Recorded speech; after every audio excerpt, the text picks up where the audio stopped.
Welcome back to today's morning report on Tuesday the 12th of January with me, Rich Pro, market analyst at Hand Tech Markets. Let's look at dollar yen now, and just negative configuration still really continues, doesn't it? You had this sort of relatively positive candle yesterday where you saw a low at 116.70 area and then bounced to close around about 100 ticks higher actually, so pretty positive, but you'd say that there's no real change, is there? In terms of these deeply oversold momentum indicators, there's no real suggestion yet of a sustainable move higher. The stochastics have slightly ticked up since I wrote the morning report earlier, about a couple of hours ago. But yeah, there's no major improvement that we've seen yet in this chart, and you'd still say that the big overhead resistance comes in around 1850.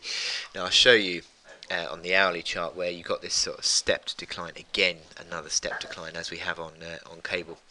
1875 is a big overhead resistance, and you've also got resistance that's coming in now around 18 figure, which yesterday and early this morning that's been hit as the basis of resistance and fallen away. So if you start to see pushing through 18 figure, then maybe you start to continue to see a bit of a recovery, and on the daily chart it's 1850. On this hourly chart you've got 1875 as your basis of resistance, but the fact is that we've still got the hourly RSI which falls over at 60.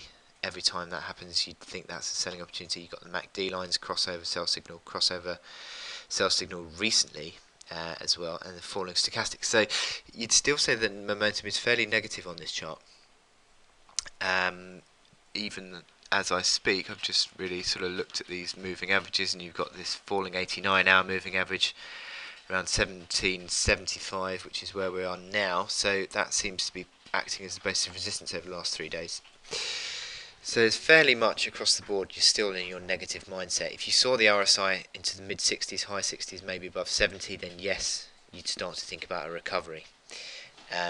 But now, for now, you'd still say that the overhead resistance is pretty powerful.